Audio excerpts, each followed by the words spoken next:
Gautama the Buddha, Gautama Siddhartha, is probably the most successful spiritual teacher on the planet. Did you know that he had 40,000 monks following him and spreading his teachings? In this video, we dive deep into his life, from early childhood until his passing. Maybe you will discover a few new things you didn't know about the Buddha. Enjoy this video, and please subscribe to my channel to receive the latest updates on everything related to Buddhism and spirituality. And please hit the like button, that would help me enormously. Early life of Gautama the Buddha. Gautama was born as a prince in a small kingdom in Nepal. When he was born, a yogi predicted that he will either become a great emperor or a great sage. Gautama's father did not want him to become a great sage.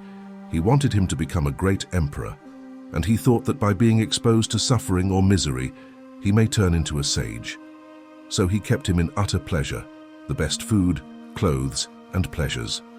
When Gautama was 19, his father got him married to a very pretty young woman, kept him in a palace which was secluded from the rest of the society, where he lived in pleasure and was never exposed to any kind of suffering. One day, Gautama thought that he will just take a drive through the town, so he asked his driver to take him there. As he was going, he saw a man who was old. He had never seen an old man in his life. His father had protected him from all this. He said, "What happened to him?"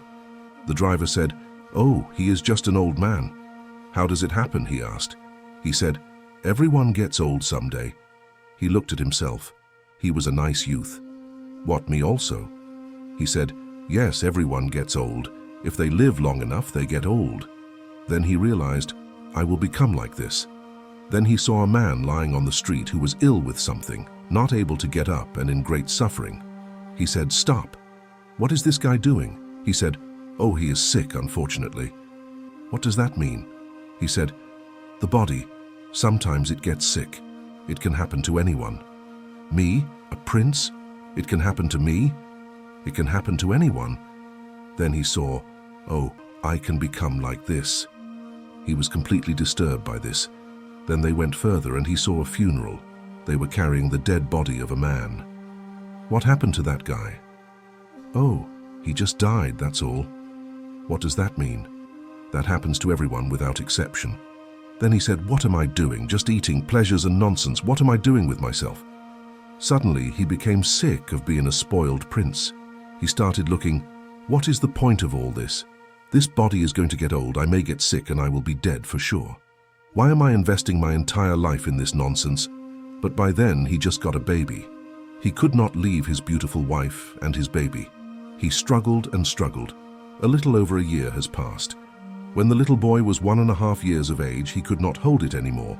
In the middle of the night, without telling anyone, he slipped out of the palace and left for good. He went in search. "I want to know the truth about this life. Buddha's path to enlightenment." He went from school to school and he pursued 8 different forms of samadhi. He saw all of them were wonderful experiences, but it still did not liberate him. In this condition, he started walking as a samana, which is a certain system where their fundamental practice is that they will never ask for food. They do not go in pursuit of food because they want to beat the fundamental instinct of survival. Samanas used to just walk and walk. By then, the culture was sensitive. If they saw a spiritual person walking, people would cook at home and run behind him and serve him wherever he was, because they knew that he will not ask for food. If you become a samana today, you will walk yourself to death. But Gautama took it too seriously and just walked. He became just bones and a bag of skin. And then he suddenly realized, "What is it that I am striving for? What is it I am wandering the entire country for? Going from school to school, learning this, learning that. What is it that I'm looking for?" Then he realized, there is really nothing. All I have to do is just take away the barriers which are not allowing me to experience this. How Gautama became a Buddha. When he realized that everything is within him and there is nowhere to search, he suddenly had the energy to take the next step and the next step. He sat down under that now very famous Bodhi tree. It was a full moon night. He sat there with this determination. Either I must see the ultimate nature of my existence now, or I will sit here and die. I will not open my eyes till I know this. Once he made that promise to himself, he saw that you do not have to do anything in particular for realization. He became fully enlightened, and the moon was shining. He had not eaten properly for many years. He was a samana for 4 years, and he had gathered 5 disciples. These guys thought, he is real. Because he does not eat, he is really rigid. And now they saw that he is in some exuberant state, and they could see the light on his face. Then they were waiting for him to open his eyes and give the teaching. He opened his eyes, looked at them, smiled, and said, "Cook something, let's eat." They were totally disappointed. They thought, he has lost it. They walked with him for 4 years when he had nothing but torture, but when he got enlightened, they left him because they wanted to hear something severe. But he said, "Cook something, let's eat. We have been wasting our time." Buddha and Angulimala. There was a man. The name that people gave to him was Angulimala. Something happened to him. He felt the society has been unfair to him, and he became an angry man. When you are young, you think everything is unfair to you. So he became very angry with the society, and he took a vow.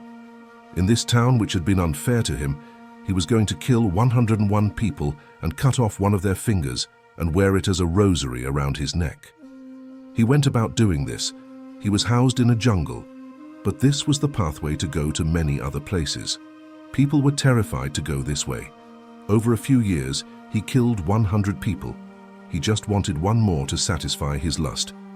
One day, Gautama the Buddha came to this town. By now, because he was wearing a garland of these fingers, they called him Angulimala. That means one who wears fingers as his garland. He needed just one more finger to complete his vow. Gautama came, and he was to go that way. People said, "Do not go this way. This is not a man. This is an animal. This is not someone you can go and give a teaching to or make meditative. Do not go, because he wants just one more life. We do not want yours to be that one." Then Gautama said, "If I do not go, who will go? And he will remain unfulfilled. He just needs one more finger. Let me go." So he went. Angulimala was sitting on a rock, and he saw this monk coming quietly. By now, he was enjoying his reputation. People were terrified of him, and he liked it. People tremble at just the mention of his name. So sitting there on the rock, he roared just to make this monk know that, "I am here, and this is your end coming." Gautama looked at him and kept walking quietly with a smile on his face. He did not like this. Usually when they saw him or heard him, people ran helter-skelter, wanting to save their lives. He liked that. This man was just walking. He jumped off the rock, came and stood in front of him and said, "Who the hell are you? And do you know who I am?" He showed his mala, all fingers. "Do you know about me?" Gautama said, "Well, I have heard a lot about you. What about it?" And he kept walking. "Where do you think you are going? You are still going when I am talking to you." Gautama said, "My going stopped a long time ago. I have arrived. You are the one who are trying to go somewhere." Then Angulimala laughed. He said, "Rubbish. You are definitely an insane man. I am standing still, and you say that I am going. You are walking, and you say you are not going. What's wrong with you?" Gautama said, "I have arrived a long time ago. I am not going anywhere. You are the one who is trying to go somewhere. But you do not know how to go there. You want my finger or you want my neck. You have already got fingers. You can hang my head, and it will be a good pendant for the necklace. Because I am done, I have arrived. It does not matter whether I am physically here or not. You can do what you want." The pleasure of killing is only when they are terrified and do not want to die. When someone wants to die and they do not care, what is the use of killing this guy? And it looks like even if he kills this guy, his lust for 101 lives will not be fulfilled because this guy does not give him the pleasure. Then he said, "Wait, you tell me, what is this about? You are moving and you are saying that you have arrived and you are not moving. I am not moving and you say I am moving. You are looking for fulfillment in your own way, 101. I am fulfilled. This is the big difference, and you can take my life. If you think you are going to be fulfilled, do it, because my work is to fulfill people. If it is going to happen so easily that you are going to be fulfilled without a teaching, just by slashing my throat, just do it. What is the problem?" Then Angulimala became his disciple. Gautama said, "You must go into the town from which you have killed 100 people." Gautama's monks were called bhikkhus. Bhikkhu literally means beggar. He gave him a yellow cloth and a begging bowl. He said, "Go look for some food in the town." In a small town, 100 dead people means that almost every family had lost someone to this man. Angulimala came into the town as a monk. People saw this, and they were terrified. They did not know why he had come. They all went and stood on their terraces because they were afraid of what he would do. Then when they saw that he had become tamed, he was not the same fierce man, they started throwing stones at him, because each family had lost someone to him. So he continued, stones hit him, and he was bleeding all over. Then when the stone throwing became a little excessive, Gautama came and asked the people to stop and said, "This is not the same man. This man is an extension of me. You are throwing stones at me. Just stop. There is no point in killing this man, because this man has come to realization in a very hard way. You cannot waste this man now by killing him." Angulimala became a star disciple and went all over the country spreading Buddha's way of living and knowing, but they continued to call him Angulimala because he wore those fingers around his neck. The story of Buddha and Ananda. Ananda's actual relationship to Gautama was his cousin brother. When Gautama started initiating people into monkhood, Ananda came and said, "I will also become a monk, but if I become your disciple, I am going to put one condition, and you must listen because I am your elder brother. I am going to become your disciple, but I am always going to be with you. You will never send me on any errands. I am always going to be your shadow." Gautama looked up and said, "It is up to you, I have no problem. If you want to become a disciple and you want to put a condition, you will never get the taste of being a disciple. The moment you put a condition, you have just destroyed all possibilities to life." Gautama laughed and said, "Okay." When he had this condition, he fulfilled the condition. He has no problem. Once, Gautama decided to visit his wife, whom he had not seen for more than 8 years. He had left in the middle of the night when his child was a very small infant. Yashoda was a very proud woman. She was very hurt that he left in the middle of the night without a word. He left the kingdom, his son, his wife, and walked away without saying anything. 8 years later, he went to see her because he wanted this possibility that he had experienced to become possible for her. Gautama said to Ananda, "Now, I am going to meet my wife. Please stay away. You are not needed. She is already very offended and angry that I left in the middle of the night. Now, if I take you as a companion and go there to meet my wife, she won't take it properly. You please stay here for this." Ananda said, "Keep your word." It was a very uncomfortable situation. Gautama is not the type to break his word. He said, "All right," and he took Ananda along to meet his wife. She was furious. She threw tantrums. She yelled at him.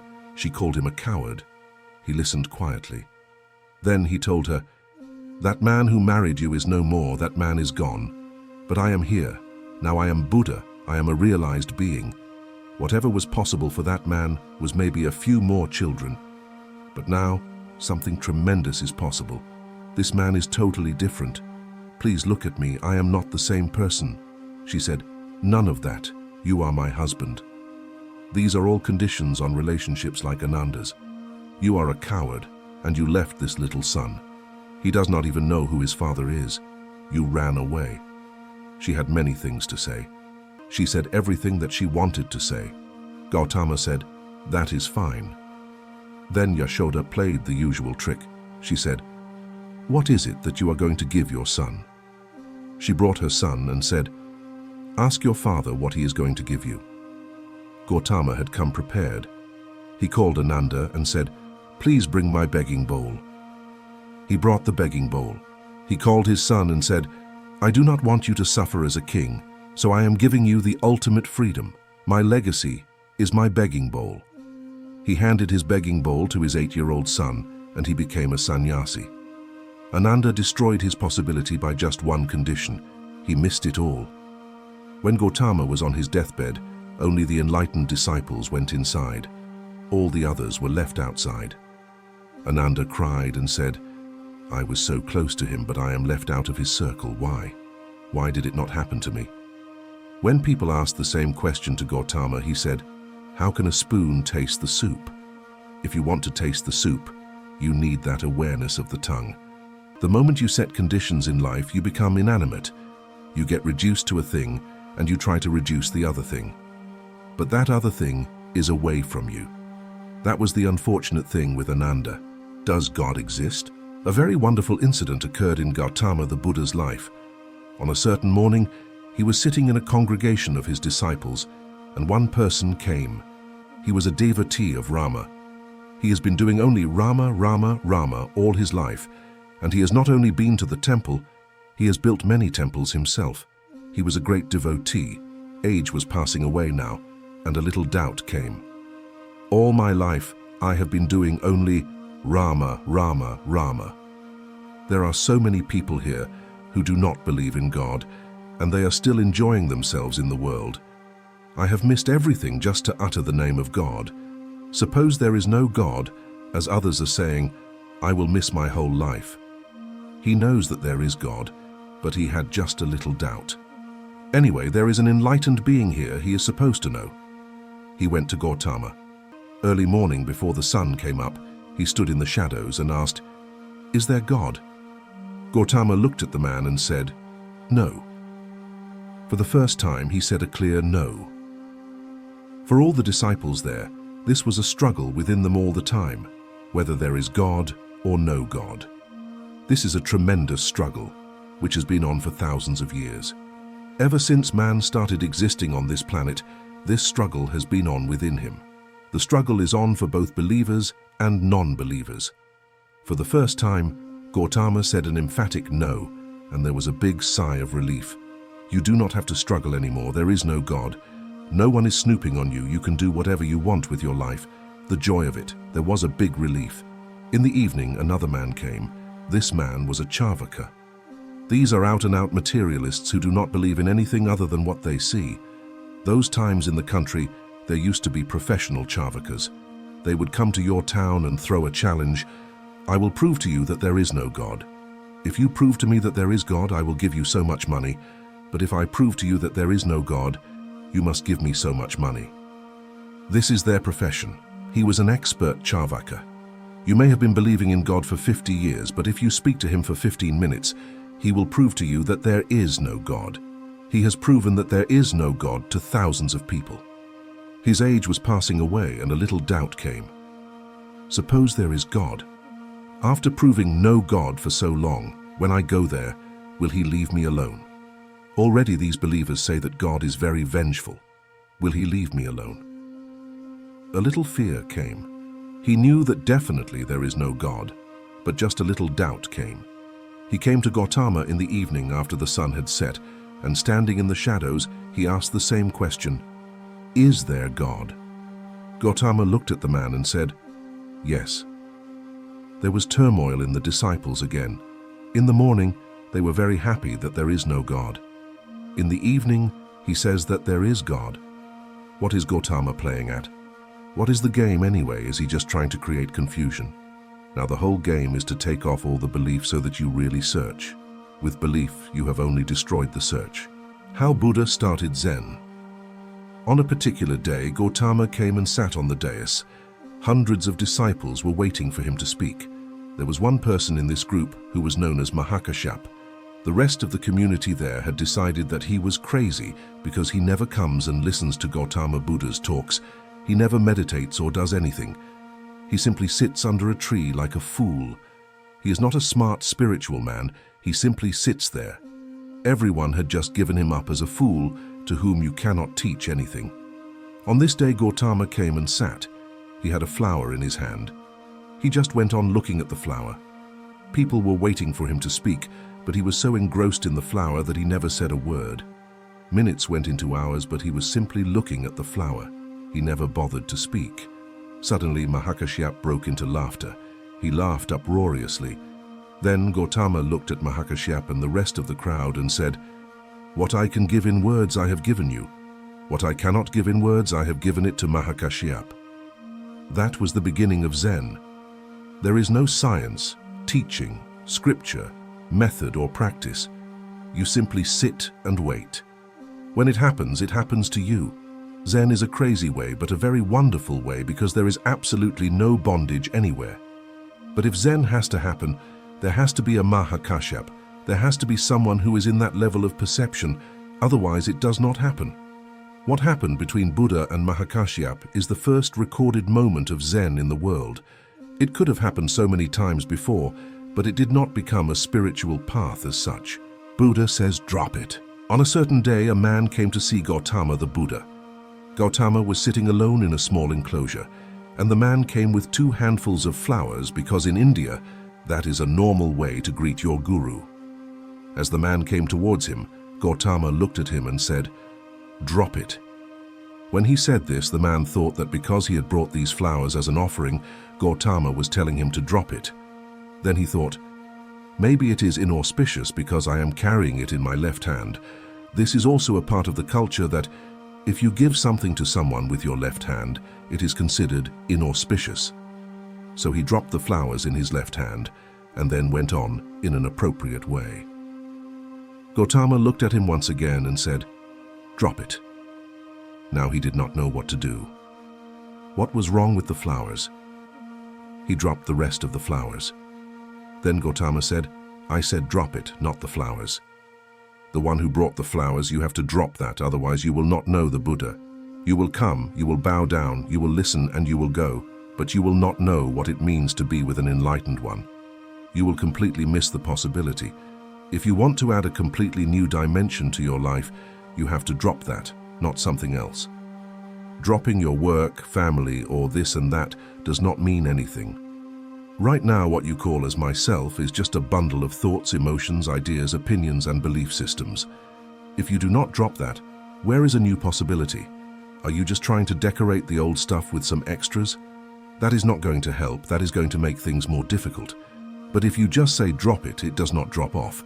So there are methods and procedures to be brought in so that this dropping happens. How Buddha died. Gautama the Buddha died of poisoning. His food was poisoned, and after eating it he realized this, and he knew that he cannot take it. The host first fed Buddha, and they prepared the meal for all the monks who were with him. So he said, you have given me wonderful food, I have eaten it, but I do not think my disciples can digest this food. You must be satisfied with your hospitality that I have eaten. Do not feed it to my people. So he went down. He was not dead yet, but lying there ill.